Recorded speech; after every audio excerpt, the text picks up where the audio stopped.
Hey, welcome in Huntsville. Another wonderful good morning to you. Thanks for waking up with us. What do you love about Huntsville? What makes this a great place to be? Everyone here is very genuine and very kind and friendly. You never hesitate to speak up and say hello or good morning or just acknowledge the person walking by. The thing that I love most about Huntsville, I love the peace that Huntsville brings. I love the peace that it gives me. I feel accepted and part of the town and like I belong here.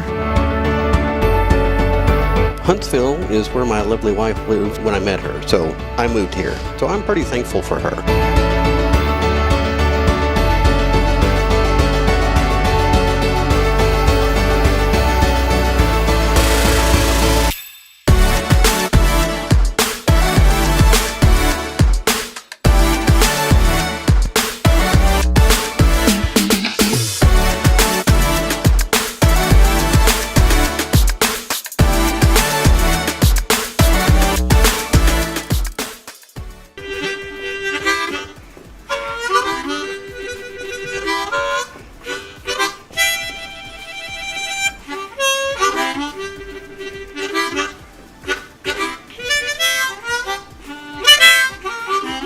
All right.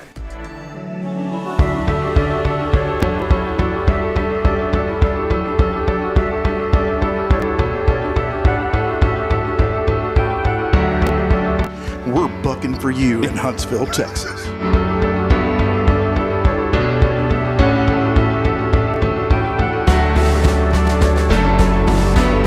Hello, I'm Billy Cobbin, Sam Houston Memorial Funeral Home. Hey, it's Kay Boning with Tomorrow's Promise Montessori Schools. Good morning, Huntsville. Good morning. Hey, I'm Karen. I'm Toy. And I'm Denise. And from all of us at Walker County Federal Credit Union, good morning, Huntsville.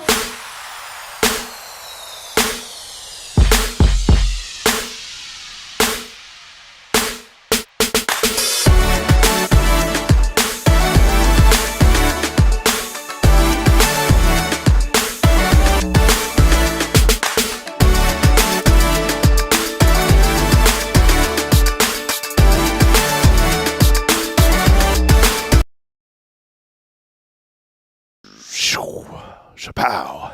We're back. Welcome in. We're back after an extended delay. It was welcome back, Jason. Good to see you. Yeah, man. Happy post spring break. Yes. Spring break came and went. Just just a blur. There's an old what was it? There was a Christian song back in the day, like a vapor in the wind, or so. It's how spring break is. It's just Yeah, most spring breaks that we've had though have always been rainy, but this has been a nice. Last week was nice weather. We got to spend some time with the kids outside. It was good just to get outside. We didn't go anywhere. We just stayed close to home. It's really weird this morning because I'm adjusting my volume levels at a lower rate than I never have before, at least in the last month. And you know why. Why is that? Well, yesterday, I showed – oh, hold on. Fuzzy. Oh, yeah, There's a fuzzy right here, Jason. All right. Yeah, push that back in a little bit there. This is the live broadcast. There was something there that I won't show a picture of, but let's just say – Yes, I heard about that.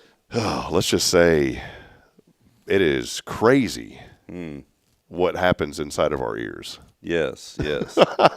Have you ever had any run-ins with your children of stuff in their ears? Not that I can think of. I've had stuff in my ears before. We talked about that yesterday. It does. You have to keep your ears cleaned out. I mean it can sneak up on you. Yeah. You're hearing better now than you've ever heard before. So. Yeah. I was talking to someone yesterday and they said, I don't think I've ever cleaned out my ears. But I take when I take a shower, I shower every day. I mean, I always thought I was cleaning my ears. And it's just, there's things that can happen that you have to be mindful of. And Dr. Young was so great yesterday over at Genesis. But he said all it takes is like one little thing. And then if it gets caught up, then it's just like, it's the hairball, right? The book we read. Yeah. So there's your visualization to get started on this very thankful Thursday. With one little thing. Hey, I'll tell you what though, they do have this. I have this because having kids and whatnot. We have this little camera that hooks up to your phone. Have you seen this? Yes. Is it for your ears? Yeah, yeah. Yes. And you can just stick it right in there, and you can see right inside of your ear. It's a Bluetooth, and it hooks right in.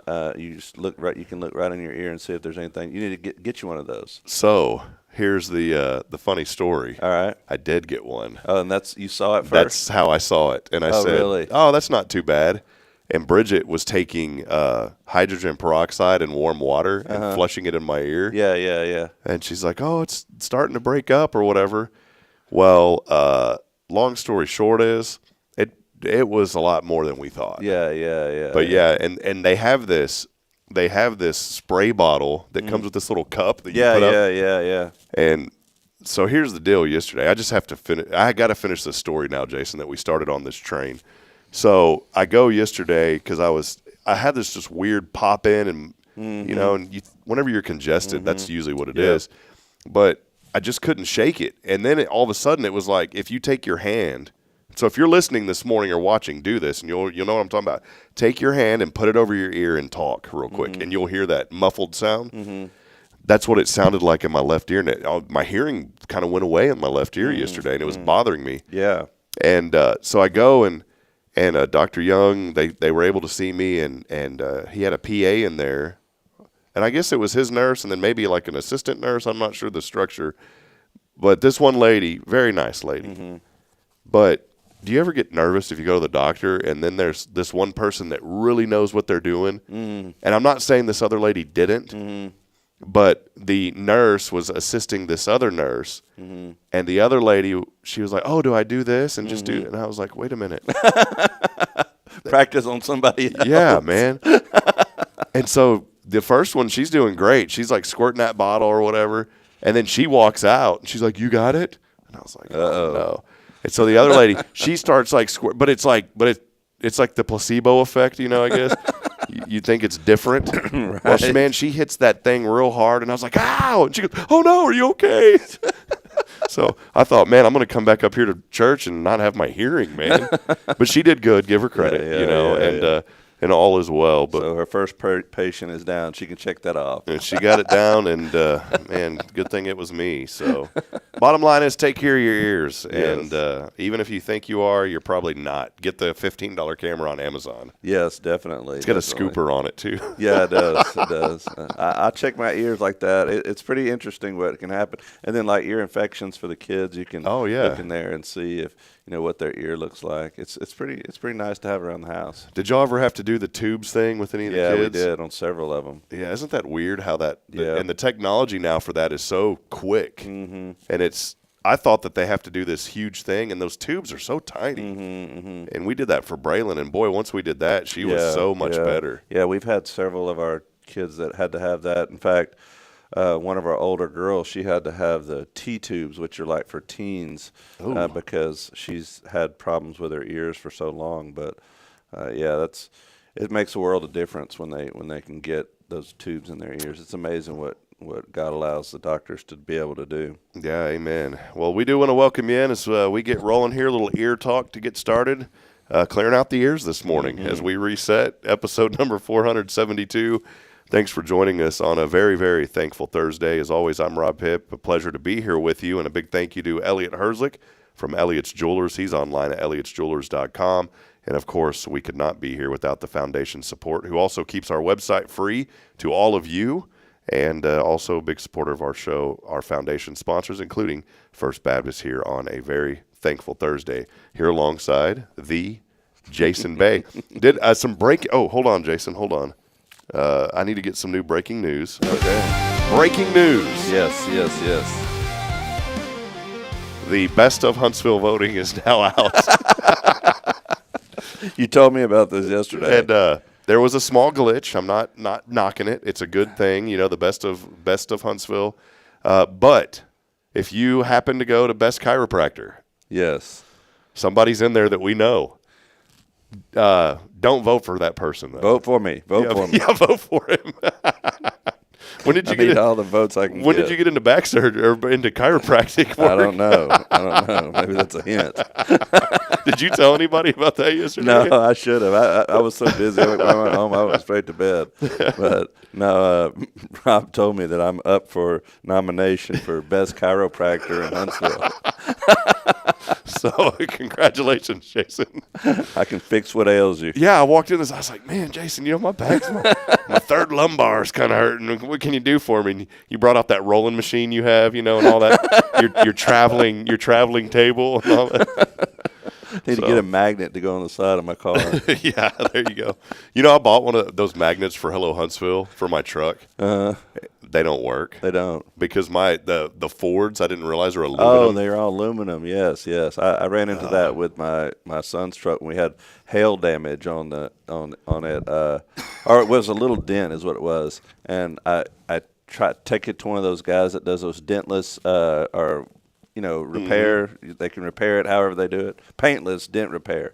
And he told me, he's like, well, it's really hard to do on aluminum. It's really hard to do that. But he ended up taking it and fixing it, so it looks great. What they can do is, they take old cans, soda cans on those trucks, and since they're made of aluminum, don't worry about it. We'll just get a couple of old Coors cans and we'll mix them up over there and fix you up, buddy. You're good to go. Probably right. Speaking of which, do you remember the thing back in the day? They were finding things in drinks and cans. And do you remember when they found a mouse? This was big news back in the 90s. They found a mouse, and I remember because my dad honestly, he drank at the Coors. Mm-hmm. He was the Coors man, back in the day. Mm-hmm. Well, he stopped after this.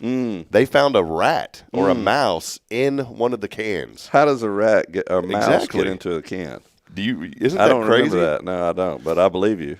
We were, we grew up at the VFW and all those places, and so we enjoyed, being around Dad and learning a lot of great stories. Well, a lot of those guys, honestly, they had beverages. Mm-hmm. And we as kids liked it because we could make money off of that. So we'd crush all the cans. Mm-hmm.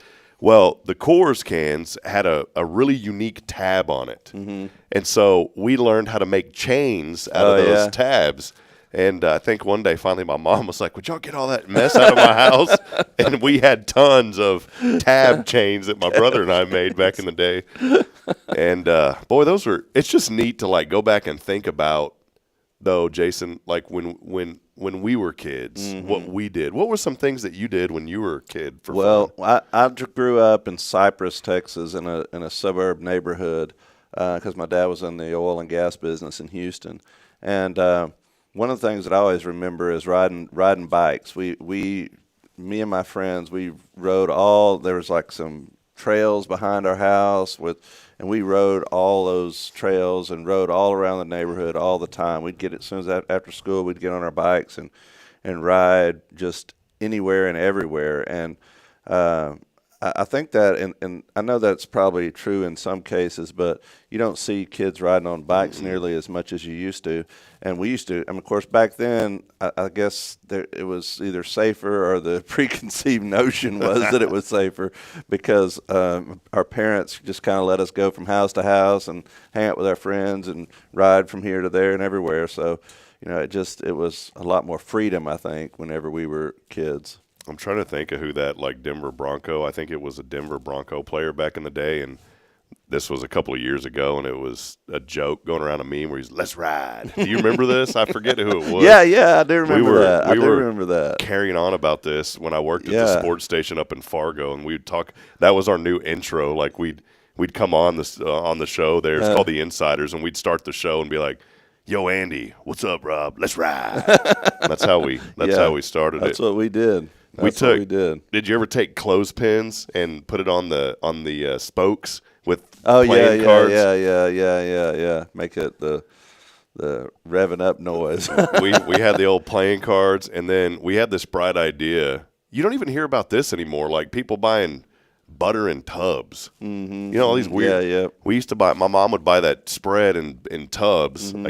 I guess there's a difference between butter and spread. Mm-hmm. But we'd buy this what was it, Country Crocker or something like that? Country Crock. Country Crock. Yeah. Yeah, and my mom would have those brown tubs that stuff came in.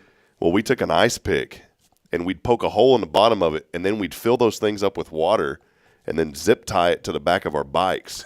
And it was supposed to be a gas tank. And so it'd drip.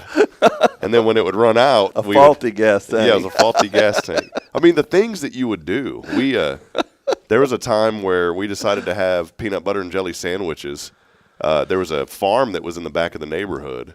And that's another thing. It's like these farms are all starting to dwindle down now because food manufacturing, just the way food is being processed. And that's a whole nother show. Yeah. I just got through watching that Food Incorporated documentary. I had to do it for college, and it really opened up my eyes about how fast food chains control the food market. And I was like, man, that's crazy to think about. Yeah, the family farm is going away. And there was so much back in the day of that. We had a big farm in our neighborhood, and a train track ran through it, and the train would carry limestone because that area is huge in limestone.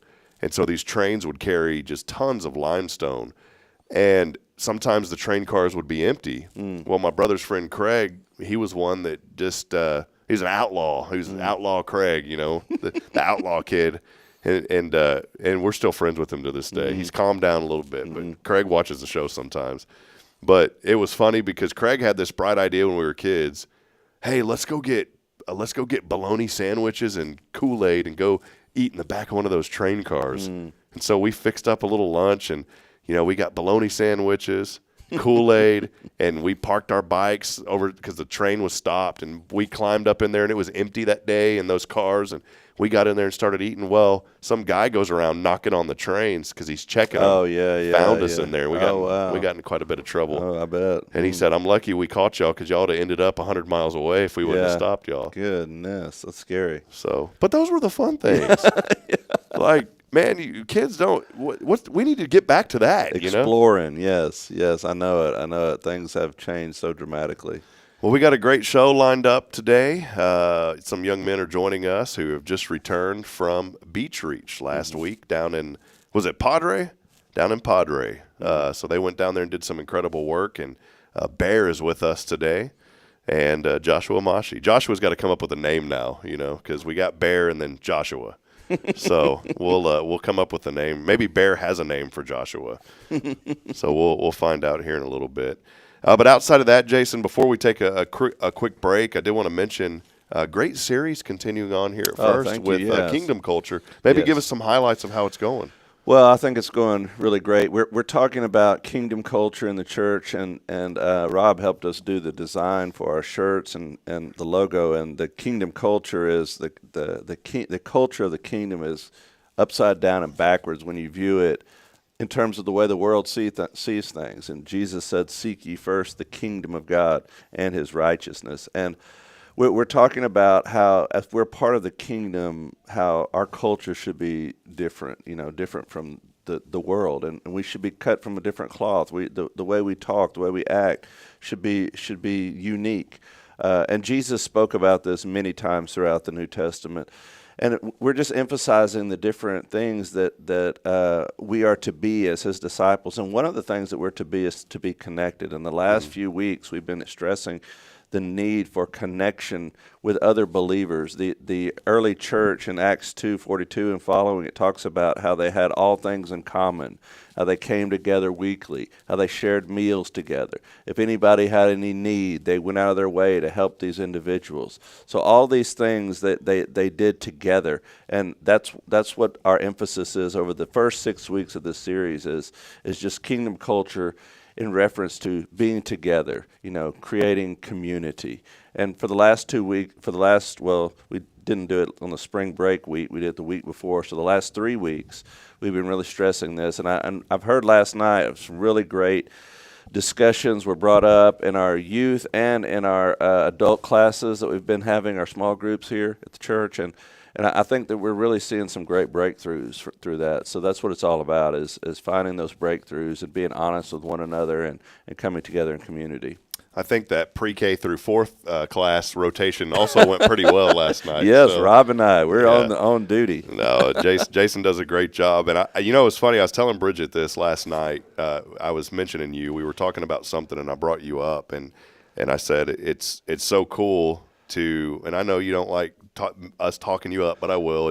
It's cool because, you have children but it's cool because you're so passionate about young people. You really are, Jason, and it makes such a huge difference. And those little ones, man, they really enjoy that. And it's cool that I can sit here and say our pastor is teaching the little ones too. I think it's cool, man. It's great. I enjoy it. I've always done it ever since I started. I taught back in the day, we had RAs and GAs, Royal Ambassadors and Girls in Action, and it was mission-oriented on Wednesday nights. They separated them, and I always taught the RAs, and because no one wanted to teach the boys back then, so it was me. But and my boys were in it when they were little, and so I taught them, and we had such a great time with them growing up in that program. And then after that I always taught the kids, and I enjoy it. But I feel like that so much of the time when we come into teaching the kids sometimes just get our leftovers, you know what I'm saying? Mm-hmm. But they deserve just as much effort and energy and preparation of the lesson material that the adults do. So we found this great curriculum that we're using, and you and I both together use it to teach those kids. But we try to put everything we have into it to make it as good, so that we have rotations. So we're literally having for like 18 minutes. But for that 18 minutes, we're giving it our all to make sure they're having a good time and they're learning the lesson. And I think every week they do. Yeah, well, that's great, man. Well, hey, we're going to take a break. Let us know you're out there this morning. Many of you are already joining us. Do us a huge favor if you don't mind, too. It really does help with our exposure. I was just telling Jason before the show, we're so thankful to this community. And as we celebrate our second year of doing this show, many new people continue to find us and engage not only with this show, but also on our website at hellohuntsvilletx.com. But do us a big favor this morning. Comment and make sure you like and share this broadcast. When you do that, we really do reach a larger audience. And so thank you for your continued support. We'll have our keyword up in a moment. It may be something around basketball. So we'll put a keyword up on the screen here in just a few moments. We are giving away a Cafe Texan gift card today. All right. And so wait before you text, because we're going to put that keyword up in just a few moments. We'll step aside, though. We'll take a break. And we'll be back in a moment as we learn about Beach Reach. Stay with us. More to come at your show on a very, very thankful Thursday, as always, brought to you by First Baptist Huntsville. We'll be back in a moment. Stay with us here on Good Morning Huntsville. Be transformational. And maybe you've never been to church, or maybe life has left you feeling lost, but Jesus says, "Come to me, all you who labor and are heavy laden, and I will give you rest." At First Baptist Church Huntsville, a harbor of hope, we're not trying to fit in with the world. We're here to help you step into something greater, a fresh start, a new life in Christ. Join us this Sunday at 10:45 and see what God can do in your life. Visit fbchuntsville.org. Hope is here, and we're saving a seat just for you. Loving Jesus, loving people side by side. In this harbor of hope, we are safe inside. Hi, I'm Billy Cawthon, manager of Sam Houston Memorial Funeral Home. We know times of loss are tough, and you need a place to feel comfortable and cared for. At Sam Houston Memorial Funeral Home, we pride ourselves on being with you during those really tough days. You can rest assured that we will be on your side and by your side every step of the way. Thank you for your trust. Sam Houston Memorial Funeral Home, supporting families every day, every step. This is Guardian Defense in Huntsville, Texas, a trusted family-owned and operated gun store and range in the heart of East Texas. Guardian Defense is your one-stop destination for Texas LTC, NRA basic pistol and rifle courses, pistol refresher training, as well as a wide selection of quality firearms and ammunition. At Guardian Defense, empowerment is within reach through their Texas DPS-approved license to carry classes. Certified instructors will guide you through every facet of firearm safety, conflict resolution, and the pertinent legal aspects. Book now to become proficient and responsible in handling a firearm with complete confidence. For the eager learners, the fundamentals of pistol and rifle usage await discovery in their comprehensive 8-hour NRA basic courses. You're invited to connect with Guardian Defense on Facebook and Instagram, or give them a call at 936-293-0364. You can also visit them online at guardiandefensellc.com. Guardian Defense, your reliable partner in mastering firearm safety and acquiring quality firearms in the heart of Texas. Hey, I'm Denise Olivas, Business Account Specialist at Walker County Federal Credit Union. One of the best things I hear from our members is how they love being treated like they're important, like their family. Sure, our members love things like low rates on loans too, but combine that with the friendliest and most helpful service in town, and you've got Walker County Federal, taking care of our members. It's what we do. We are Walker County Federal Credit Union, member NCUA.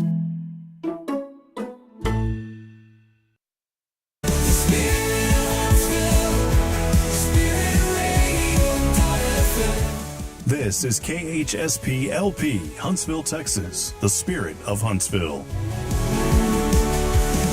This is Deneen with Guardian Defense, and you're listening to Spirit Radio. Support for SpiritRadio.fm comes from loyal listeners just like you. Want to help spread the good news across Huntsville and beyond? Underwriting opportunities are available for loyal listeners, businesses, and nonprofits. Visit SpiritRadio.fm and tap Donate today.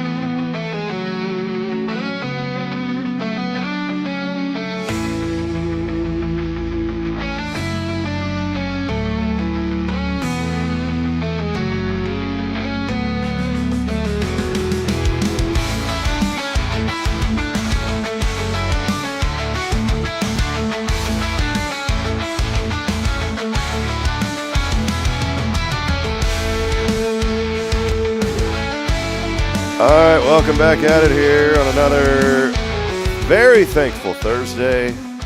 44 degrees. My friends in Fargo, I have Brian join us. He's probably laughing right now. He's like, dude, that's a heat wave for us. 65 and sunny today. Red flag warning. Prayers go out to our friends down in San Jacinto County. There's a forest fire. It's already burned about 2,000 acres, ash and all that nasty smoke kind of raining down on the Cleveland area, and so we're praying for those folks in that area. This morning they were saying that that fire may hop over into parts of Montgomery County to our south, but it is to the southeast. It should not make an impact here on Huntsville, but still got a lot of friends in that area. Hey, tonight 42 and clear. How about Friday, 74 and sunny, and we've got a great weekend lined up. A little bit of rain, though, back in the forecast on Sunday night. Hey, keyword, by the way, here it is, hoops. HOOPS. Text in the keyword hoops on the 0 Degree Creations phone and text line at 936-339-0139. Again, it's hoops, HOOPS, to 936-339-0139. Speaking of hoops, there it is. Welcome in. I don't know how to fit in with young people. I'm trying. They did great. That's okay, perfect. Thank you, Barrett. Yeah. Barrett here. Barrett Mims, everyone joining us. How about Joshua Mashi? Well, welcome in. He's back. Joshua, I got him muted on purpose. Josh, welcome in. There you go. Thank you. Who has the better hair, Josh or you, Barrett? We're equals. Bear, and he goes by. We're equals. We're equals, I guess. He goes by Bear also. Yeah, Josh goes by Cub. All right. Yeah. Barrett, see, I'm going to say Barrett now. Barrett, how tall are you, man? I'm 6'6". Yeah. Dude, this dude is a beast, man, and it's a good guy right here. I'm going to shake his hand again, you know. Appreciate it. Look at that, all 6'6" of that right there, man. I need to sit up. I'm sitting here slouched down, you know. Well, Bear, welcome in, man. And Joshua, you guys are with BSM, Baptist Student Ministries, over at Sam Houston. I got to slide back down, man. Sorry. It's Sam Houston State. I've got there's when you sit in a chair for so long, you got that groove in it. Yeah, I got that. I got that groove in my seat right now. Well, you guys just got back from Beach Reach, and Bear, I appreciate you being here. Appreciate Joshua too. Joshua works behind the scenes on Thursdays, helping to produce our show. But he said, hey, can we talk about Beach Reach when we get? I said, yeah, man. And so he got all this organized. And before we dig into that, Bear, just let us know a little bit about you, kind of how long you've been at SAM and where you're from and all that kind of stuff, Sure. if that's cool, man. Yeah. So this is my senior year at SAM. I came in with credit, so it's only my third year. But, yeah, I've been going here for 3 years now. I'm originally from a town near Dallas called this is Huntsville. A town near Dallas called Waxahachie. Yeah, okay. And then, yeah, we moved up here. I'm so glad you said that because there's people you say Waxahachie. Yeah, it is I mean, different. they're not cutting candles there.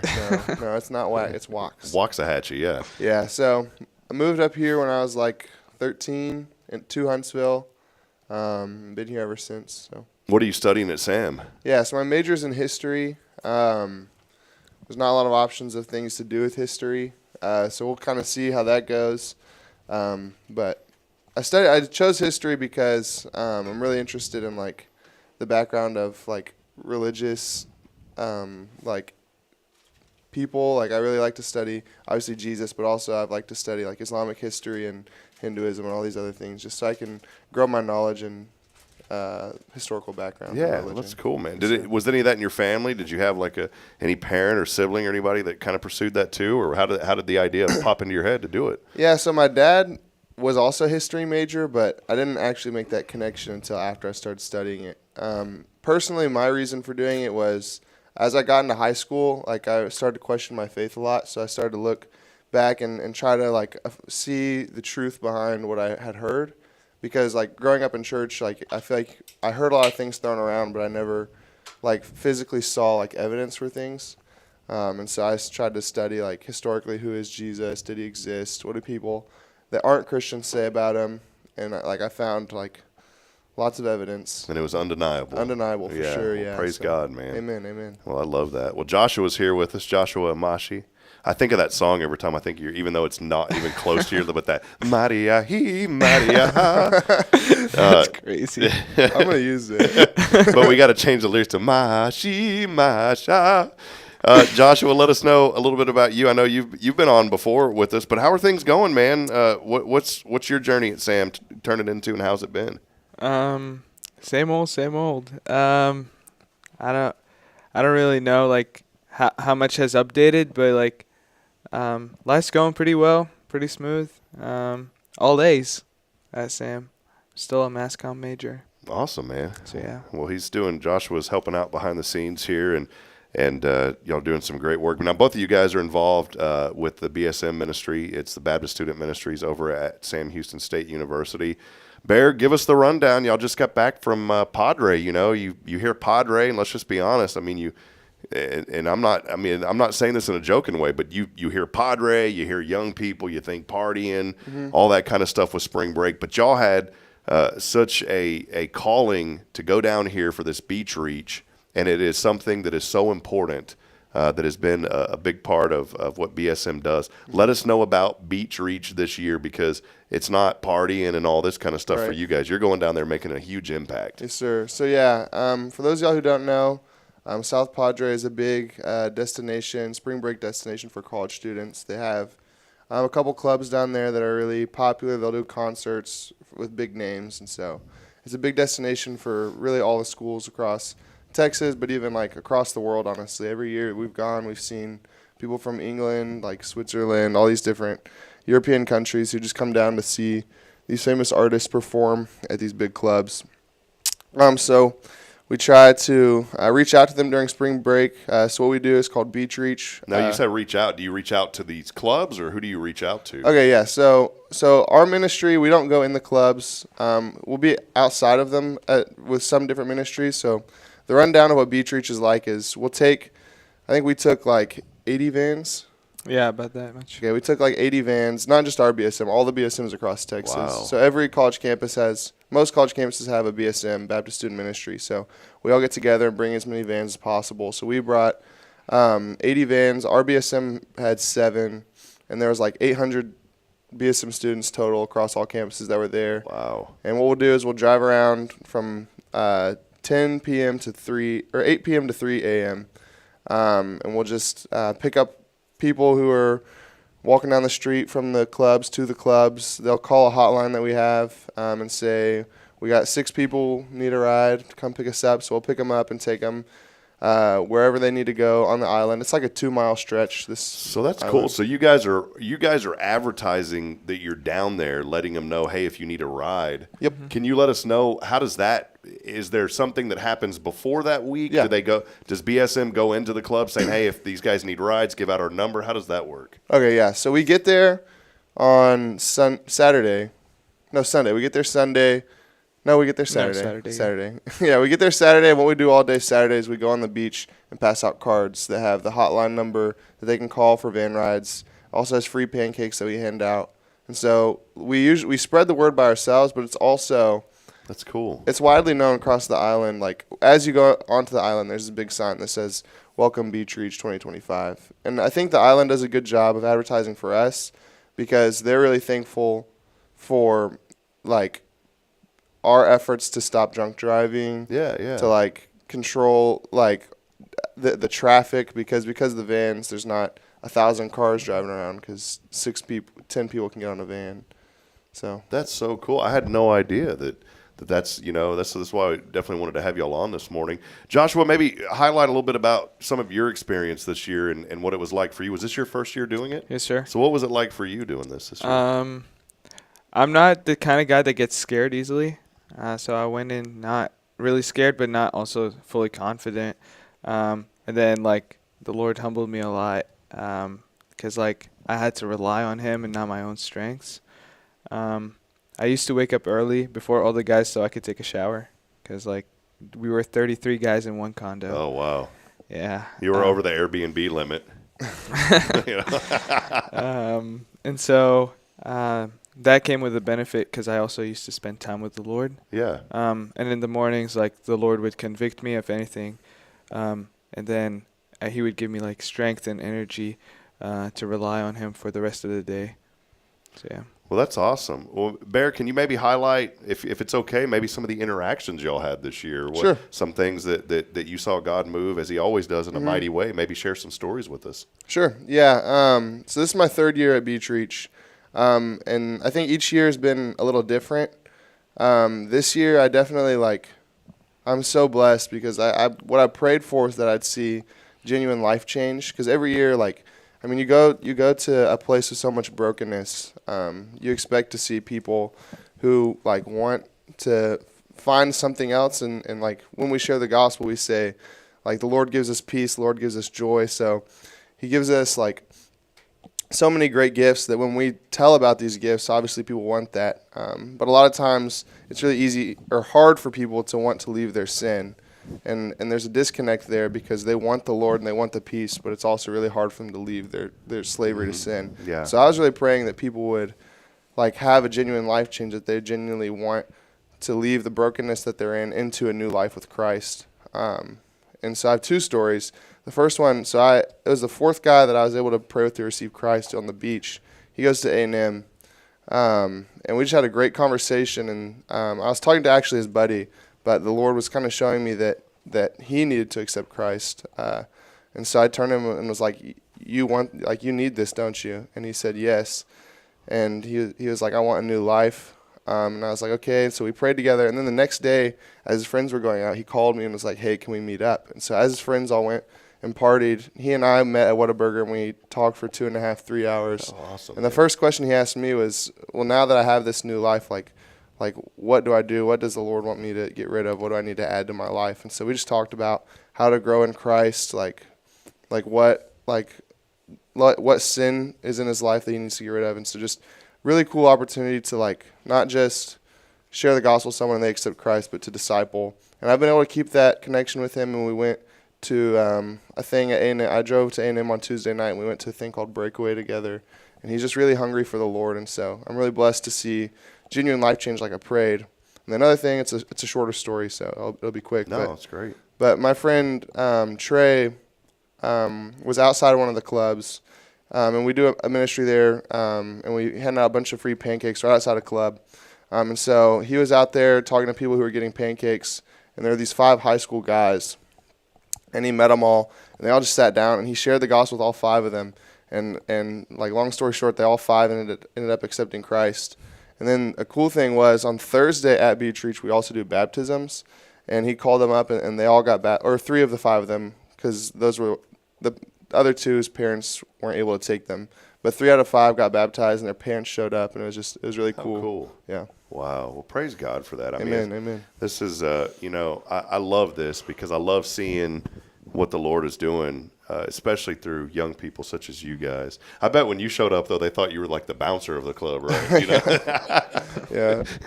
Well, Joshua, maybe share a story from your first time here. What was something that just really moved you and you saw the Lord do, if you don't mind? Yeah, so I've been praying that the Lord would break my heart for sin and break my heart for the lost.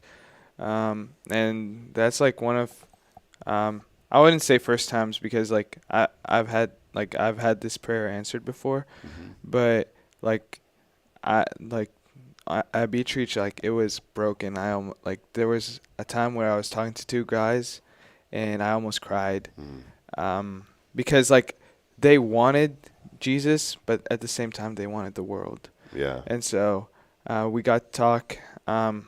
It definitely planted a seed, because later they got on another van, and they were talking about the conversation that I had with them. And some random guy who's a beach reacher who came up to me and told me that. And so, and their girlfriends, the 2 girlfriends, my partner and another girl that was on my van, they were sharing with them. And one of them was really convicted and wanted to accept Christ, but she ended up not. And so we're just praying for them now. That they're in South Dakota, so wherever they are, someone would pour into them.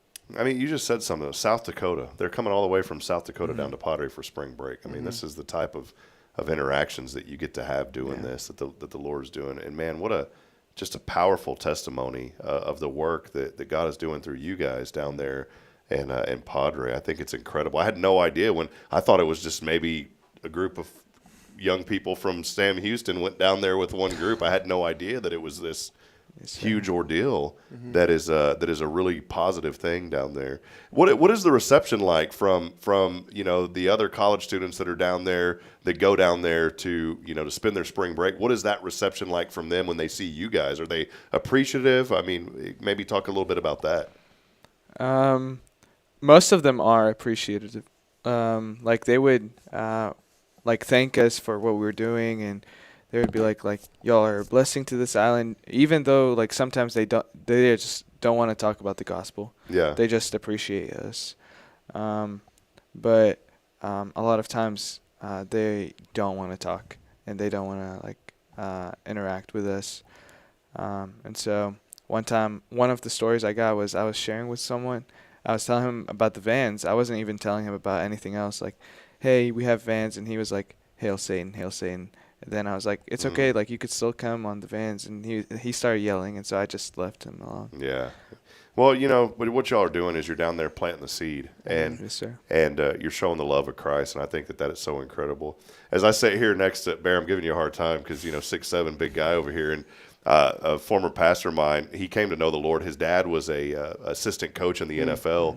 And he would stay in the locker room back in the day with some of these guys in the NFL. And he said, when you got a 6'7" tight end or a lineman telling you better know the Lord, you better know the Lord. And that's how he got saved. So I'm thinking when Bear's down there, he's like, you better know the Lord. Like, yes, sir. So, Amen. But it's good though. Well, what are some things that now that this experience of this year, Bear, is over, how do you kind of regroup and then look forward to next year? I know you're a senior, so is there things that you get to do to maybe to continue to make an impact on the next generation of BSM students? Sure. Yeah, I think the goal is always with Beach Reach to come back and bring it to the campus, because really, those guys are from South Dakota. Whether they accept Christ or not, the seed you're planting is usually a seed that you have to leave.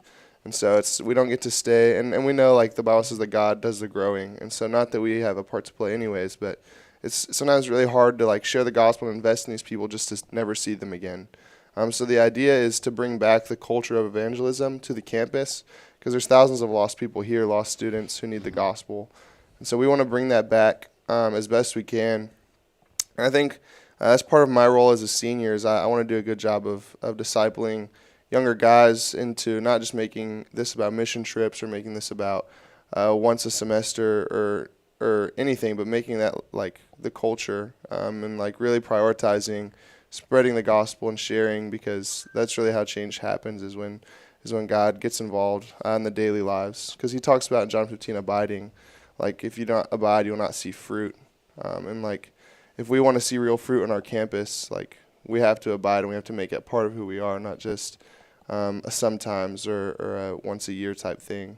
And so all these freshmen and sophomores will feel really passionate about the Lord and really excited about what he's doing at Beach Reach. But the challenge is to transfer that same excitement and energy and passion into our daily lives and say that there's better opportunity here because there's just as many students, but the difference is that you can see them every day.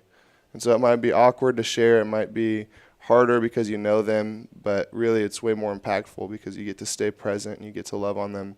Not just tell them about the love of Christ, but get to show them it. That's good, Bear. That's good word.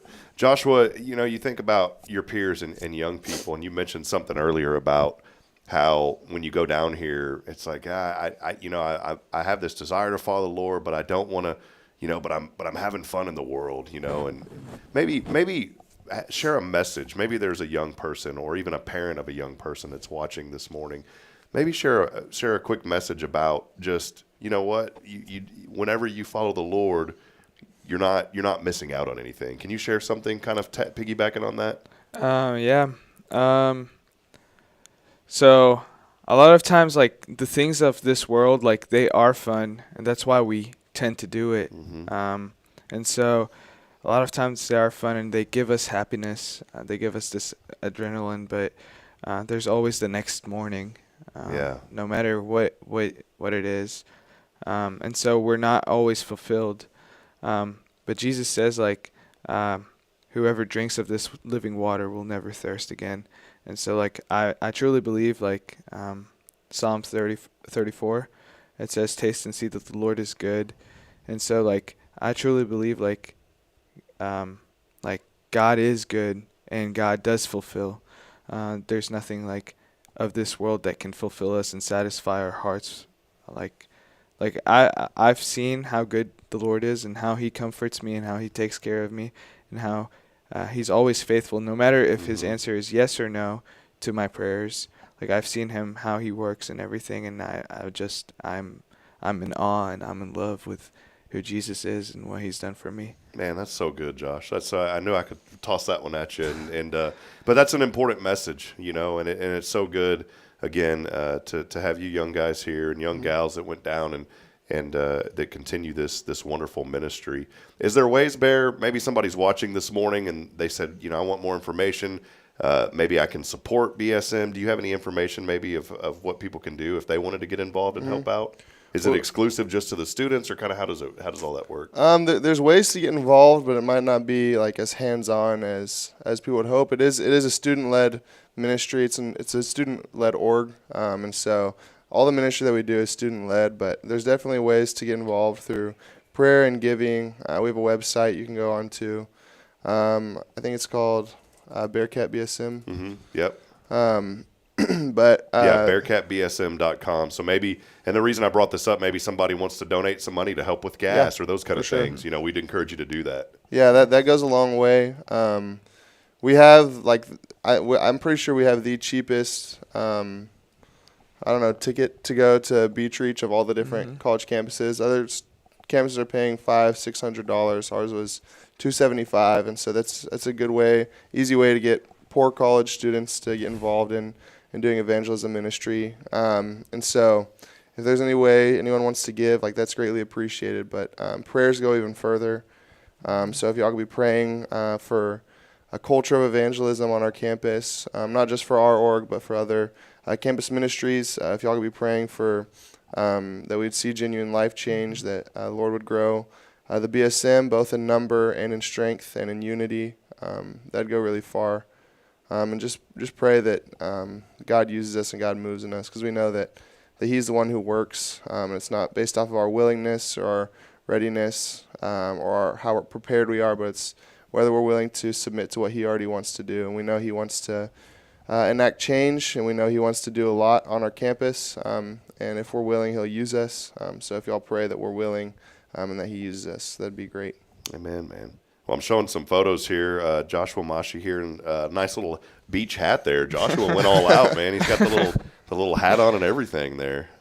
Cub, looking all right there, Cub. Yeah, looking good, Cub.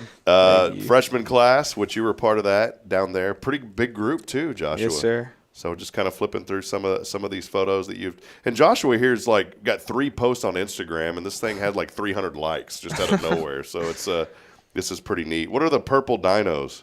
That's a friend group that we started last semester. The purple dinos. All right. Yes, sir.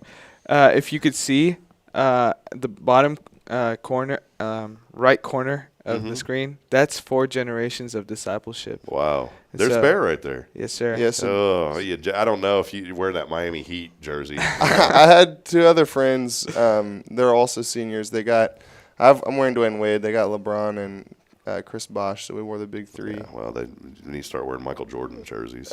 we can get Pippen, Jordan, and Rodman next time. But this is cool. I'm just giving you a hard time. This is great. And look at that group. I mean, just a great group went down there and doing some incredible work for the Lord. And I love this, Joshua. You put Psalm 86:11, teach me your way, Lord, that I may rely on your faithfulness. That was the verse of my week. Wow. Yes, sir. Well, good stuff. Well, guys, thank you all so much. And we want to encourage you to support BSM. All you have to do is go to the website online at bearcatbsm.com. Bear, good to have you, man. Thank you. It was a pleasure. Can I say a funny story that happened at Beach Reach? So they were like saying congratulations to the winners of like van names. And let me explain this. Okay, so we have these 80 vans, and each van uses like a van pun to name their van, because when people call the hotline, they say, can I get a van? And just so that they know that they're getting the right one, they say, well, your van is called Van Cakes, or your van is like chimpanzees. Yeah, chimpanzees. And so at the end of the week, they pick what their favorite van name, van pun is, and so they were ranking the best, and then Josh did this. And so they said the 3rd place, and I stood up acting like it was me, but it wasn't me. Like, our BSM didn't win anything. And so I stood up and I started clapping, and I was like, thank you, thank you. And then Bear was sitting next to me, and there was this other buddy sitting on my other side. And Bear was like, you should go up there. You should go up there. Because, like, all 3 groups would stand together and take a photo. So I got up, and I started walking with my hands in my pockets. And I walked all the way to between the groups, and I took a photo with them. And then I took a photo with the number 1 group. And they don't have the official photo. They have my photo, the one that I took with them. Did they even know? Like, I just confessed to one of them. His name was Hector. That's funny. Oh man. Well, great job, guys. This is so great, and so appreciate y'all, and especially again the work that the Lord is doing through you. Just tremendous work. And friends, this is what you hear of the university, and maybe many of you don't realize that these things, that these ministries are on campus, and not only making an impact right here, lifting up our community, but literally lifting up people from all over the U.S. as y'all did down at Beach Reach. So great job, guys. Thank you. We'll have to have you back on sometime. Yeah, appreciate it. That'd be fun. All right. Well, there he is, Bear, along with Cub over here, Joshua Mashi. We'll take a brief break, and hey, we're giving away Cafe Texan. You ever been to Cafe Texan, Bear? I think no, I haven't, not yet. All right. Well, we're giving away some Cafe Texan gift cards, and all you have to do this morning, text in the keyword hoops. Who do y'all have in? Who are you cheering on March Madness this year? Who do you want to go all the way? I picked Houston over A&M in my bracket, I think. Ah, okay. Yeah. I picked Oklahoma over Houston. He doesn't know anything about Yeah, I just basketball. put a random. And you know what's funny? Normally the ones who just put the random end up winning the brackets. So there you go. Well, text in that keyword hoops to 936-339-0139. Hoops, 936-339-0139 on the 0 Degree Creations phone and text line. We'll take a brief break. Pastor Jason rejoins us. News you can use. When we come back, stay with us. It's Good Morning Huntsville.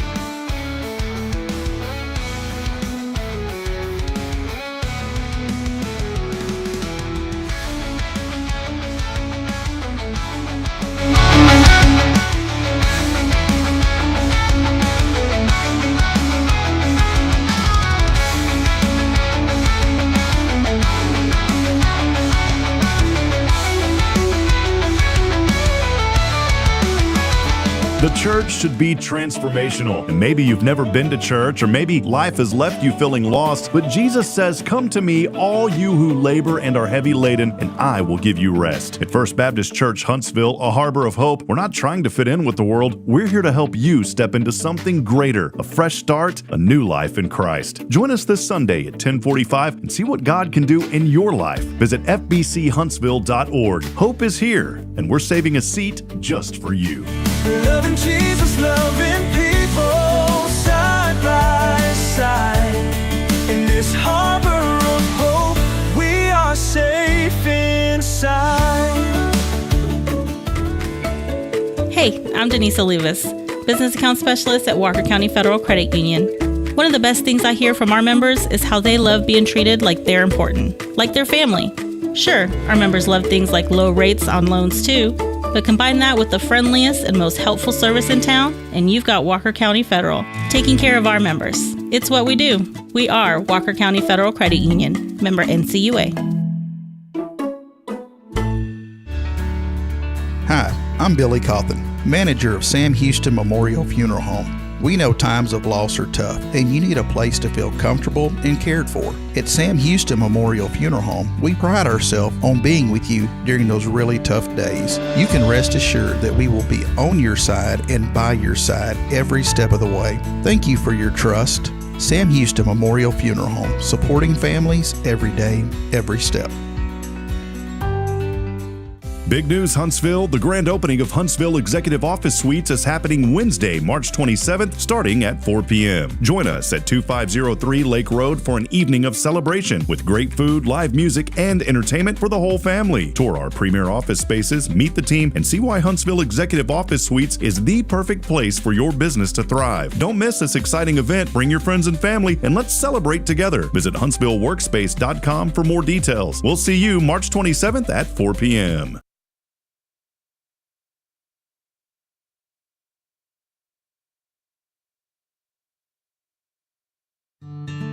Illuminate your child's future at Tomorrow's Promise Montessori Schools in Huntsville. Established in 1997 by Kay Boning, our award-winning center merges Christian values with 25 years of Montessori excellence, promoting wonder and discovery in every child. As the only Montessori school within 45 miles, we provide a fun and friendly environment, individualized Montessori methods, and love and care as if each child were our own. Safety is a priority, and with a recent $50,000 investment, our facilities inspire growth, creativity, and learning. Plus, as a nonprofit, we open Montessori doors to families of all economic backgrounds. Partner with the community pillar where every child's promise shines bright. Discover Tomorrow's Promise Montessori Schools today. Visit tpms.life. That's tpms.life.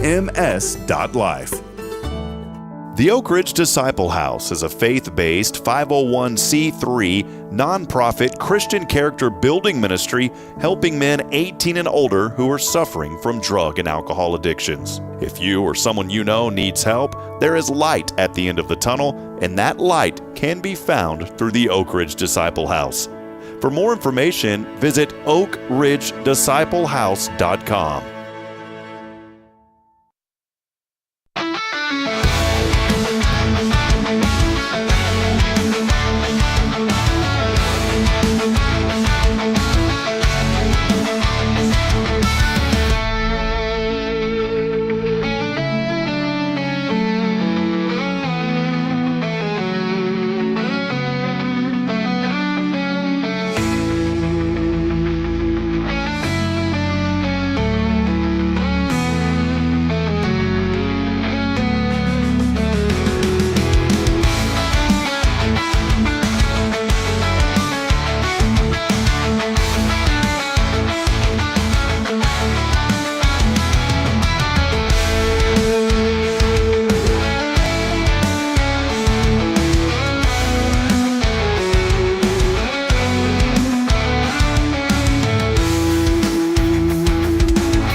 back at it here, and it is my favorite time.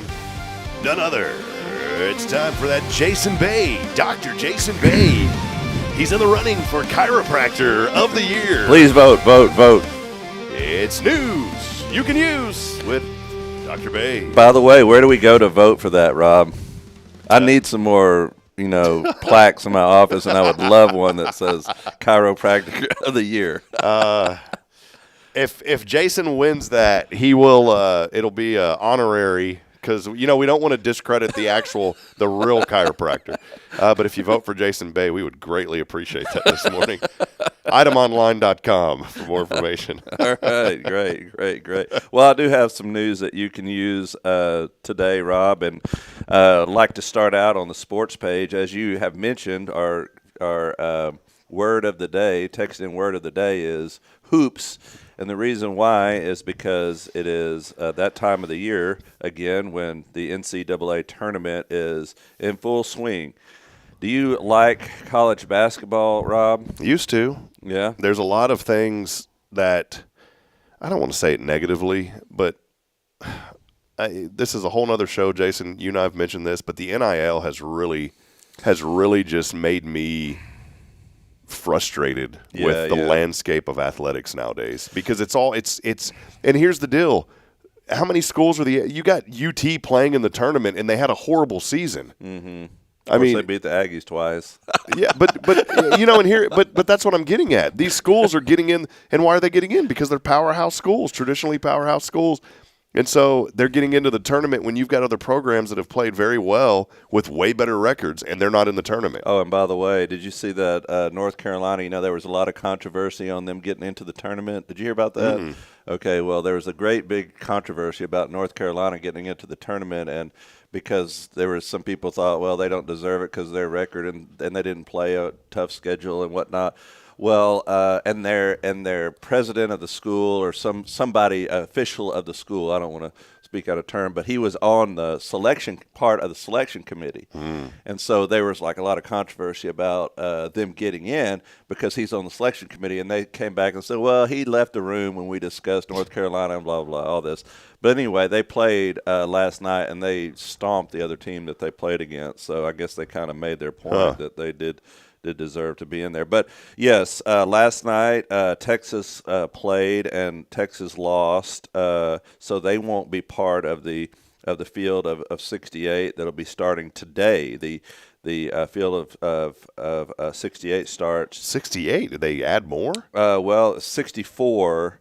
But there's 4 play-in. They started these play-in games. See, this is where I get frustrated with it. So it's like everybody needs a chance. So there was 68 teams because they added 4 more, and the first 4 in play the first 4 that are out. That's why Texas got in, but they weren't really in. You see what I'm saying? Yeah.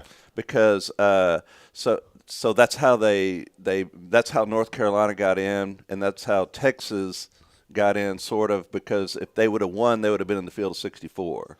Yeah, but see, here's the deal. Somebody's has a calculator, and they're like, oh, this is going to make this much more money. Let's add 4 more. Yeah, that's what they did. So they're calling this the first 4, cause the first 4, and then at the end you have the final 4. Can we just get back to like first, second, and third and call it a day? I'm confused by it all. So those are on Wednesday. Those first 4 were last night, and then tonight starts the first field of 64. The Houston Cougars are in the tournament, and they will play today at 1 o'clock on TBS. They play Edwardsville, SIU Edwardsville. Never heard of them. Me either. And the Houston is ranked they're ranked 3rd overall in the field of 68. And I think they have a really good chance of going very far in the tournament. Also, we have A&M as well, and they play. Well, Texas Tech, they're ranked 9th overall in the field of 68, and they play 14th seed. They're ranked as they're listed as a what's a 3rd seed. They're a 3rd seed, and they play number 14th seed UNC Wilmington tonight at 9 p.m. And the Aggies, they're ranked 13 overall in the field of 68. They're a 4th seed, and they'll play tonight at 6:25 p.m. And then Baylor, they're a 9th seed. They're ranked 35th overall in the field of 68, and they will play Friday at 11:15 a.m. So set your calendars and check out those first round games. I used to hate basketball, college basketball, when I was a kid, because when we'd come up to visit my grandparents this time of the year, all they got was Channel 3, which was out of Bryan. Were they on the air, the antennas back in the day? Yeah, that was Rabbit it. ears. That's man. all we had was Channel 3. And then in March, only thing that was playing on TV all day long is college basketball. So, but now I like to watch college basketball. Man, my internet just went out. Is yours working? Yeah. Okay, hold on. Is Kansas in it this year? Like, what happened to Kansas? I don't know. I haven't kept up with any of it, to be honest. Yeah. Yeah, they're there. Kansas 7 overall. They're going to play Arkansas today at 6:10 p.m. Yeah, it's basically all day, so you really have to set your time to figure out who you want to watch play. All right, I got it here. Today is the first day of spring. So, I had no idea. Yeah, today is the first day of spring. One of my favorite times of the year. Did you hear about Trump releasing declassifying the JFK assassination files?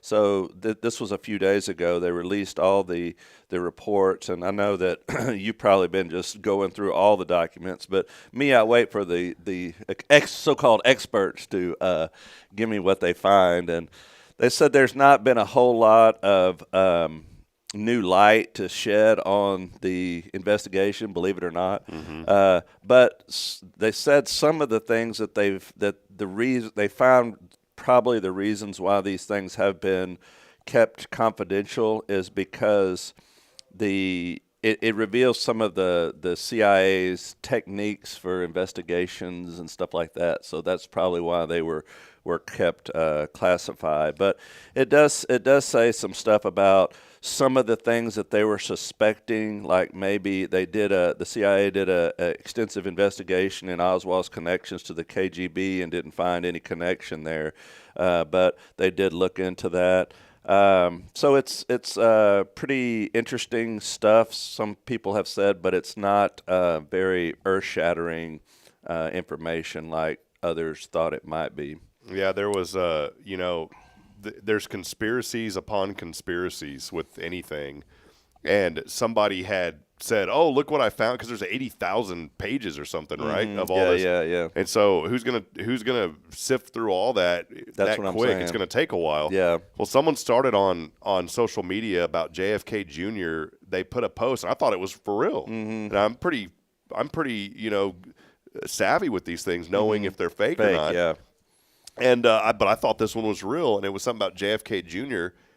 They had in one of these documents calling Joe Biden a traitor, and it looked like, well, that's now been debunked. That somebody out there, so now people are putting out false information about this, and it's I don't think there's going to be any kind of earth-shattering information coming out of this. No, and that's what they said. That most of it is it shows you though the progression of the investigation, some of the things that they kind of went and chased rabbit trails down here and then came back and figured out that didn't happen or whatever. So it does give you some information on kind of the progression of the investigation, but I don't think there's anything too earth-shattering in there. There is one there's one guy that said that he was hired by the CIA.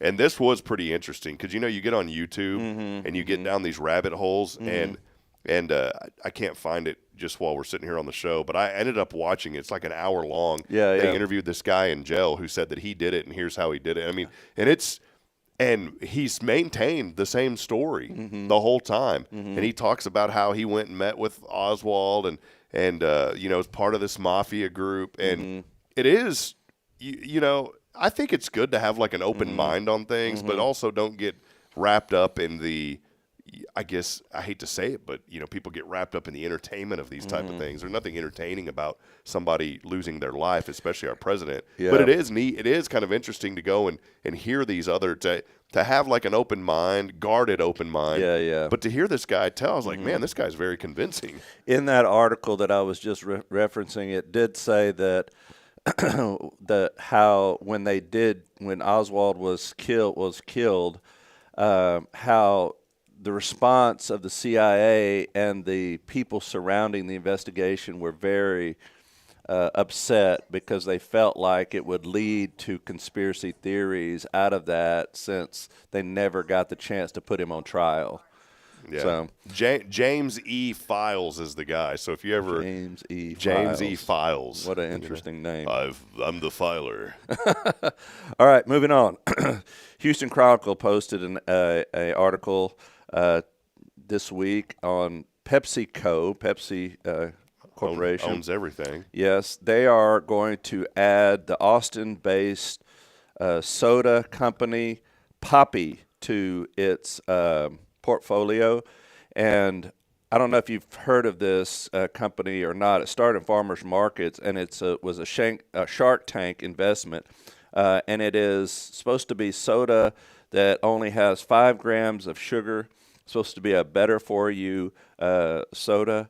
And it has prebiotics in it.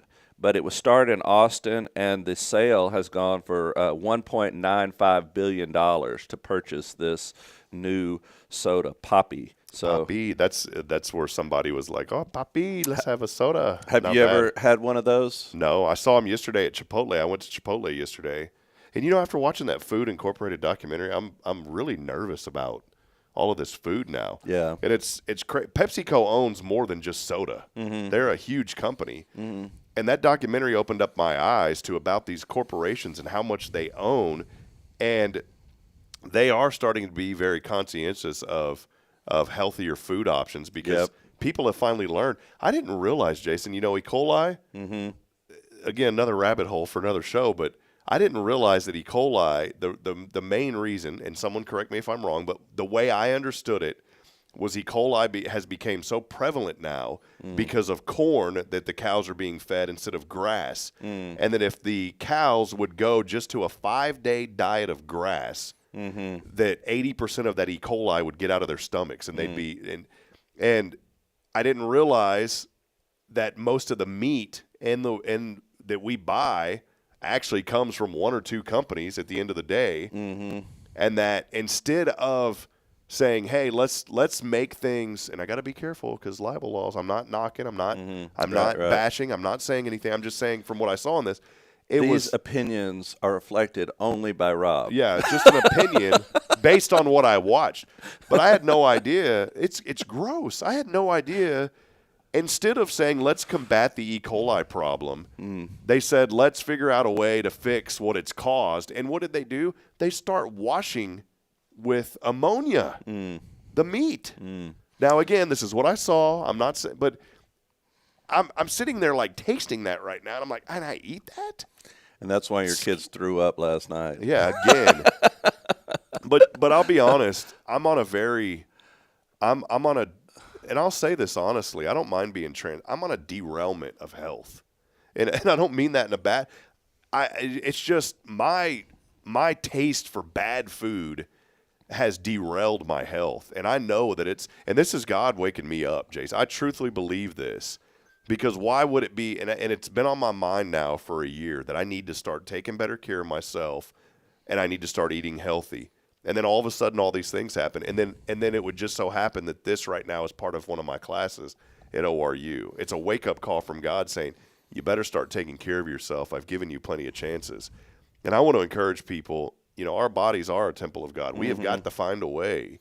And it's hard. I'm addicted to that bad food, man. So let me and I don't want to chase this rabbit too far, but I do want. I agree with what you said in that, because my background is agriculture. My family's background is in agriculture. I went to Texas A&M to study animal science, but there has been a huge movement. I was talking to somebody about this the other day, and what we're seeing with farming is farming has become corporate farms, exactly. huge mega, and even like with the poultry, we see all this, all the chickens dying, so the egg prices are 50 cents an egg now.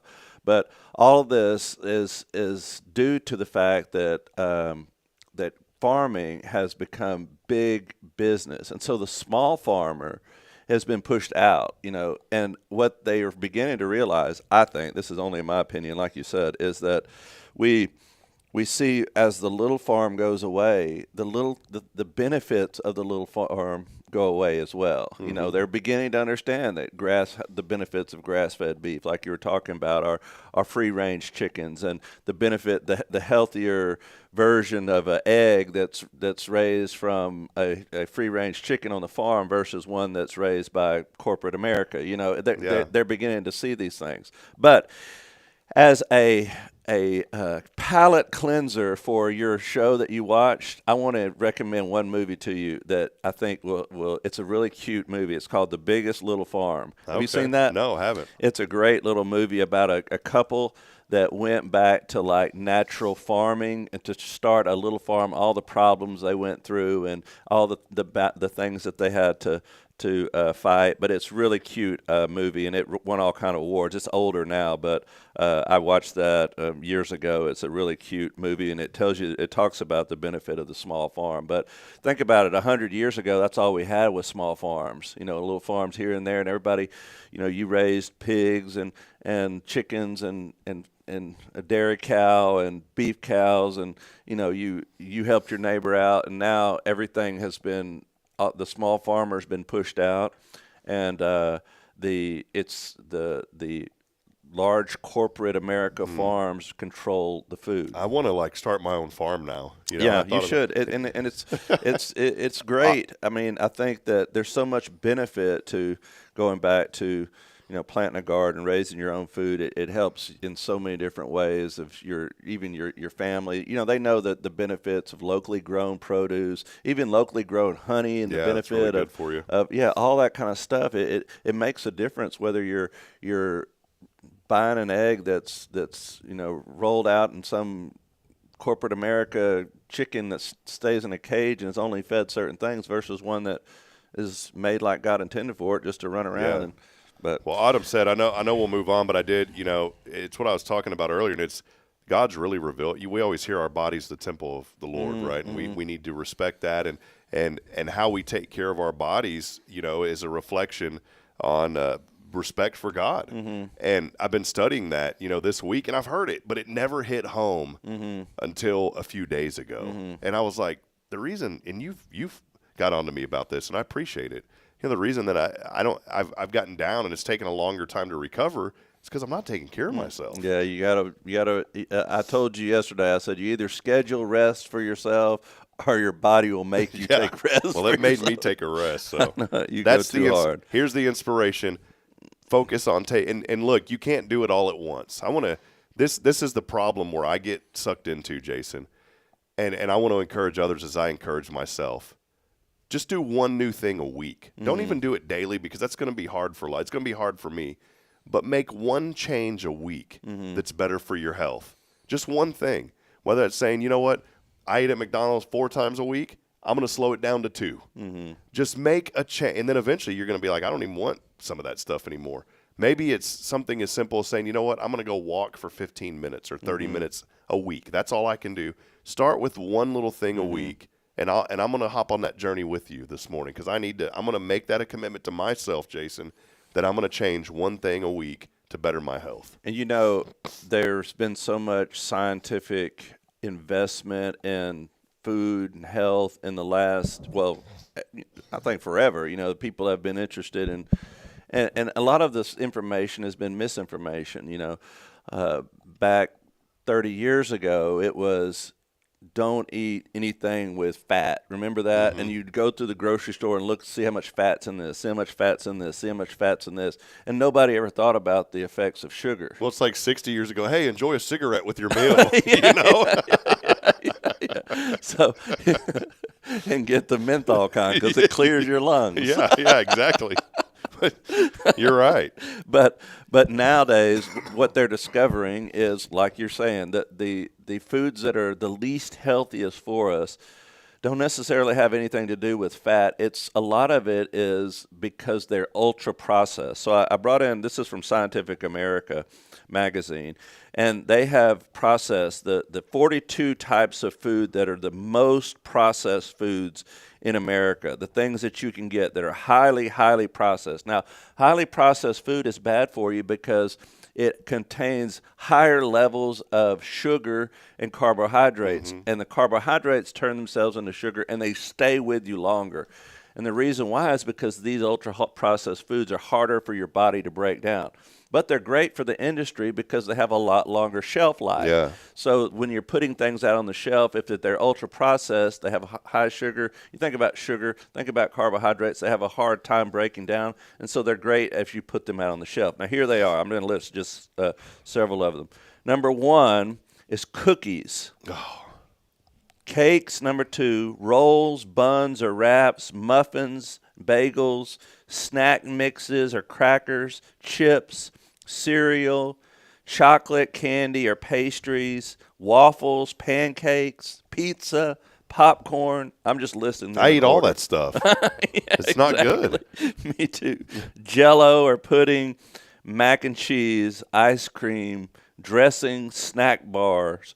So those are the top ones that are the most highly processed foods in America. And you can really just, and I heard someone say this, if you look at the grocery store and the way the grocery stores are set up, and you look at the ring around the grocery store, most of the time the ring around the grocery store is where the fresh foods are, from the fruits, the vegetables, the meats, the milks, dairies, all that stuff. If you think about it, it's in the perimeter of the grocery store. And so what they say is when you're pushing your cart, shop at the perimeter of the grocery store, because that's where your fresh foods are, and those foods are always going to be better for you because they break down easier than the ultra processed foods. The theme song is "Shop on the Edge." Shopping on the edge. Yeah, shopping on the There you edge. go. Just remember that next time you go into the grocery store.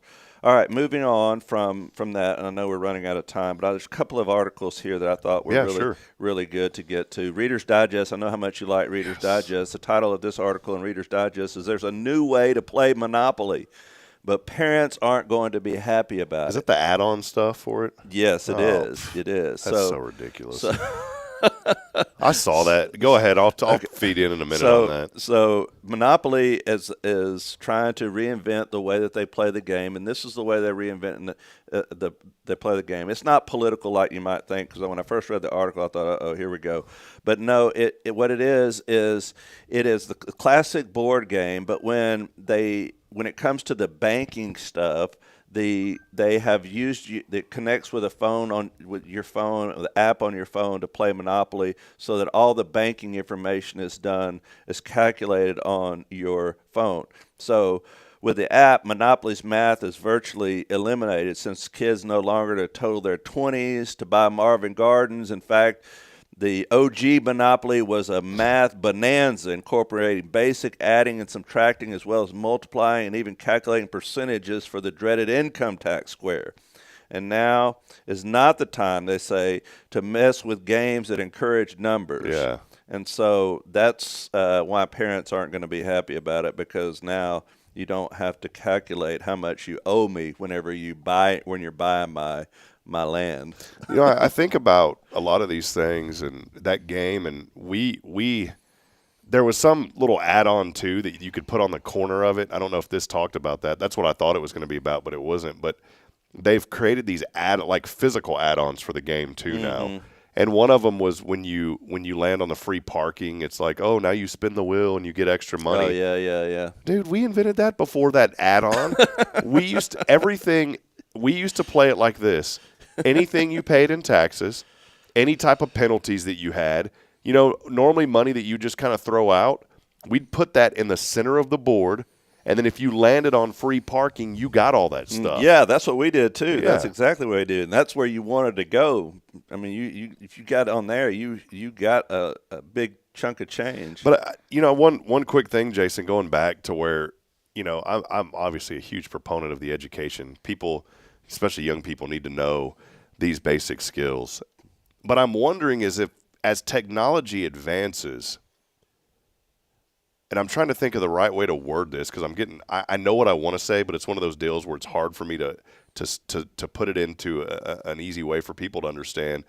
But as technology advances, it's like at what point does the technology go ahead and take care of all of these other things so humans can learn even more? Does that make sense, what I'm trying to say? Yeah, I understand what you're saying. And I think we're living in a world like that now to where, at some point your mind is going to be limited. So you do need technology to take care of some of these things so you can move even further. Now, with me saying that, we need to have the basic understanding of a lot of things. I'm not against that. What you're saying, but I'm trying to figure out where do you draw the line? Yeah. Like because you think of your brain like a computer. It only holds so much information. What type of information do you want it to hold? Yeah, do you want it to be focused on the top end stuff or the low end stuff or the middle end stuff. But the reality is, and I know there'll be a lot of people chiming in, but we do need basic math, like you were saying, and you go to the store today and you buy something and you pay cash, and the person behind the counter is looking at you like, oh no,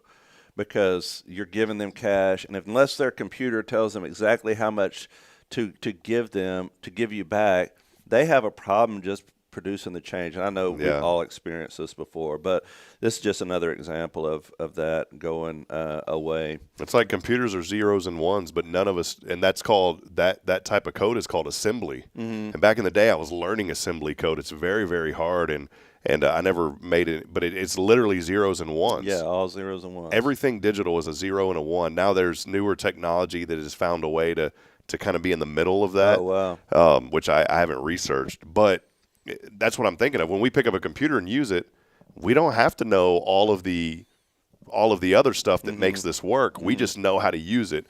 And at some point, we're going to be at a point to where it's like, okay, these things are already taken care of. Let's focus on this. And that's where it kind of scares me. Yeah, definitely. And we were just talking before the show about the benefits of technology, and there's a scary part to it as well. The Wall Street Journal has an article, and the title of the article is "Forget McDonald's. This Chinese fast food chain is now the world's biggest." Now, you probably thought that there was no fast food chain bigger than McDonald's, but this fast food chain called Mixu is from China, and it sells ice cream and sugary drinks for under $1.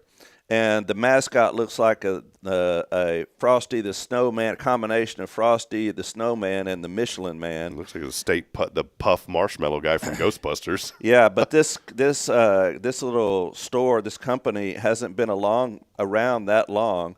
I think it started in 1997. Wow. But it's expanding its stores so quickly that it has surpassed McDonald's in the number of stores, and it seems like it's now considered the world's biggest fast food chain. 45,000 locations, I was reading. I never even heard of them. I know. I haven't either, and probably a good thing, because we'd be buying $1 ice creams and eating all the ultra processed foods, right? Wow. Nothing in the United States yet, though, with this. I don't think they're here yet. It's coming. And that's the thing. You hear about this huge fast food chain, and we haven't even seen it. Did they get this mascot on Temu? No kidding. I mean, it looks terrible. Yeah, it looks like something on Frosty Temu. the Snowman and the Michelin Man. That's what they said. It's got a crown on top. I know, it's ridiculous. Okay. A couple of other things on the business front. I don't know if you have noticed, but there's big changes in the world of the big box stores. One of the big box stores this is from Business Insiders. It says that Target's business problems, boycotts, DEI rollbacks, customer shifts. There are few activities more delightful than going to Target and finding your thing that you want, but Target has been under the target, so to speak, in the last few years, and their prices, I mean, they're seeing their income go down and down and down in the last few years. But one of the reasons in this article it mentions is that Target has found itself kind of in the crosshairs of the cultural shifts in America. And I think it's done, I think they did this, I think they crossed the line in a lot of the way that they're finding the consumer backlash on a lot of their stances that they've taken over the last few years. Both sides now, the conservative side and the liberal side, has problems with some of the things that Target has pursued or pushed as part of their agenda, so to speak. And this article talks about how different their approach was than like Walmart's approach. Now, we still go to Target, and my wife goes there and shops there, but I have noticed that Target is one of those places that kind of puts the target on their own back. Yeah. You know what I'm saying? They kind of insert themselves in the cultural conversations of the day unnecessarily, much like Bud Light did and faced a tremendous backlash from their approach to some of the cultural issues of the day. I read a commentator a while back that was talking about why can't stores just be interested in selling the goods to their consumers instead of having to make a political point on every single thing that comes across. And I think those that have chosen to not get involved in the political conversations of the day and just focus on doing their job, focusing on selling their products, have remain, their business model has sustained them through a very culturally divided America. I think a lot of it for these companies come down to profitability, and they think if I align with this is going to make some profits pretty quick for us. Yeah. It's like our platform here, when I started this, there is a need for the news to be reported on when tragic things happen. Yeah. There has to be. People need to, but that's not the angle that we wanted to take. When I started Hello Huntsville, it was all about being positive and staying, and we joke and you know and cut up, but we stay very neutral politically. I don't because all that does is divide people. That does divide people. And I think that's the problem with business. When I had my IT business, we wanted to support things that gave back to the community, and I didn't care if it was what political side it was on, or as long as it gave back and helped people, I was all for it. But we also didn't take a stance and say, well, we're going to sign up for this and we're going to sign up for this. And we just did what we felt was best for the community. And I look at this. Here's the problem. As a business owner, you have to look back and look at things as a consumer. As a consumer, I don't care, and I don't mean it disrespectfully, but I don't care about what you're taking sides with. What I care about is, are you offering a good product at a good price that's beneficial to me and my family? That's all I care about. I don't care about any of the other stuff. Not to say that it's not important, but as a consumer, I want a good product that I know is good for the environment at a good price that's going to help my family. That's all that I care about. Exactly. And I think that Target, if you haven't followed this story, but Target has recently kind of made a public declaration that they're going to kind of draw back on some of their takes, their hot takes, so to speak, on the political stuff and move more toward the center because of what we've seen recently in the politics of America has moved more toward the conservative side, I would say. But so in doing that, they're receiving a lot of backlash. And this is what this article says. I just want to read this from this article. It says, Target can't decide what it stands for ideologically.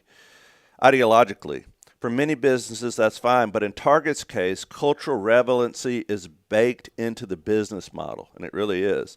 And it keeps waffling on how it wants to be relevant. What Target stands for economically isn't working right now either. It's operating from a place of weakness, and the result is a Target that can't keep a Target off its back. It says Target shares are down by more than 30% over the past year and by over 50% since their 2021 peak. So it's very interesting. Just sell the product. Yes. I mean, you know, and that's why there's organizations to support different. You know, there's different organizations that have different beliefs. That's why those organizations exist. I don't think that they need to exist in a consumer marketplace. Yeah, and like I said, Bud Light really faced that and nearly lost their entire business over their political takes. Moving on, the Wall Street Journal, last thing on the business front. We have this in town, but the Walgreens billionaire is watching his empire come apart. The guy that built and formulated the business model for Walgreens, Walgreens is experiencing great devastation because a lot of people are purchasing their drugs and the things that you normally would purchase in a Walgreens store. They're purchasing those things online now. Amazon has a whole new medical website that's super easy. I can go right now, get medication I need, and have it delivered tomorrow. Yep, and Walmart has been building that as well. A lot of the grocery stores as well, taking over a corner of the market on that. But anyway, at one point, Walgreens was valued at over $100 billion. Wow. And this week, it's expected to be sold off privately for $10 billion. So it's 10% of what it originally once was. And they said that after they sell it off for $10 billion, that they're probably just going to divide it up and sell it off in pieces to try to recoup some of the money. But I love Walgreens for their photo printing. Yeah, that's what I use them for. It just shows you the difference. In the article, it talks more about Walgreens. It's in the Wall Street Journal.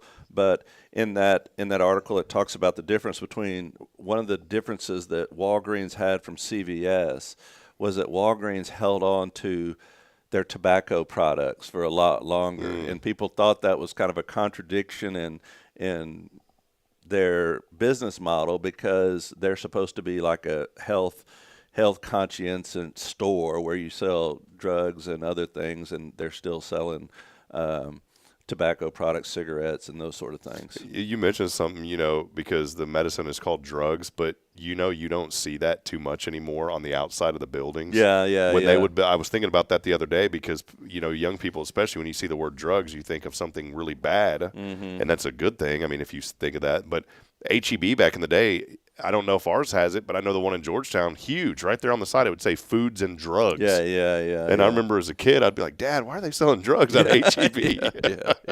Another store that's closing is Forever 21. NBC News reports Forever No More, iconic American retailer, to close its doors. But what we're seeing is a change in the way that people spend their money, especially after COVID. So many people drove so many people to buying and getting used to purchasing things online and not purchasing them in stores anymore. Do you think Amazon's the downfall? I don't think just Amazon. I don't think it's necessarily all to blame, but I do think that the convenience factor of purchasing things online, the price matching, being able to see what you're paying for, it's just a combination of factors. You know what I'm saying? Like COVID, drawing people away from the big box stores and drawing them into online and being able to find items online and have them shipped to you in relatively short amount of time, and even be able to subscribe to things online where they're sent out to you on a regular basis.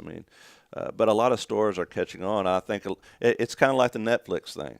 It's either you adapt or you end. You have to find a way in the new marketplace to be able to adapt your business model to fit. And I think some stores really have done that. I think Walmart with their you can order stuff and go over there and pick it up, and H-E-B does that. A lot of the stores do that now, but it's like a hybrid model where you can purchase things online and pick them up at the store, or you can just purchase them online. They'll ship them to you or whatever. So I think there's some companies that are adapting, and others that are just trying to hold on to a bygone era. I think with the food, I really want to support a lot of local food places now, not just because of that documentary I watched, but I really do feel and even though it's going to cost more, I want to support local more. There are some things that I support local as much as I possibly can, but there's some things that, I mean, if it's a 50% price difference, I'm sorry, but I've got 2 kids and I'm going to have to take the discount. But there's other things to where it's like, you know what? Maybe that food is an extra $5, but that $5 is going to go back. And I really do try to support local as much as I possibly can. And the farmers market. Don't forget about the farmers market. I mean, there's people raising and thank goodness they haven't outlawed those. I know that was years ago. That was a hot topic that that the big businesses were lobbying to get the farmers markets closed so that you had to buy them in grocery stores and stuff. But thank goodness those are still around. So support the farmers market. Go purchase your food there, and it's locally grown and fresh. The Bay Family Farms coming soon. Yes, absolutely. Yeah, Bay Family Farms. Beef on the way.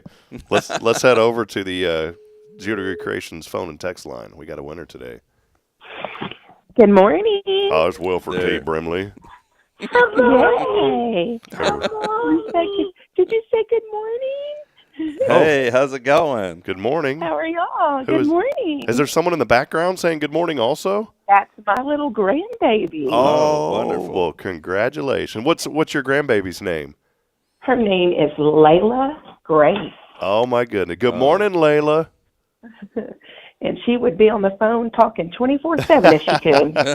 My daughter, she speaks very good. My first daughter, we named her middle name was is Grace as well. What a beautiful name! Yes, oh yeah, I love it. Well, Lee, congratulations, Cafe Texan coming. Have you haven't won in a while, have you? No, not in a while. Yeah. So there you go. We got a Cafe Texan gift card coming your way. How does that? We don't owe you anything. You've picked up everything else, I believe. So I have. Yeah, perfect. Does Jennifer pick up? Jennifer comes by here for you sometimes, doesn't she? She does. Right. She does. Well, there you go. She's my bestie. Well, you got a Cafe Texan gift card coming your way. How about that? Enjoy that. You want to say hi? Say hi. Hey, how's it going? Good morning. Good morning. Can you say hi? Hello. Good morning. Oh, little sweetheart. She's something. All right. Well, Lee, congratulations. Jason's got a question for you. What's the thing that you're most thankful for about living in Huntsville? I love the community. I love the people. Amen.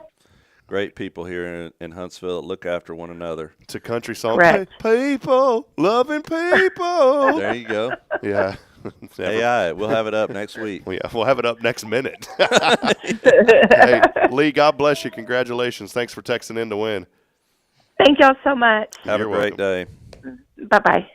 All right. Well, there it is. Good show today, Jason. Yes, a lot of fun. A lot of good information, and we appreciate, too. How about the BSM guys on a while ago? That was great, wasn't it? It was. And, we overlook a lot of the things that you and I get on here, and we like to talk about the good old days gone by. But, there's a lot of, as Merle Haggard said, we are living in the good old days. Yeah. And I think there's a lot of good going around. That's why I appreciate LO Huntsville, because it does focus on the good. And those college students, God is doing an amazing work amongst our college students. And there's a lot of those young people that we have. And we get the opportunity to see them every week come into the church. And it's fun to see a group of people, because when that get on fire for the Lord like that.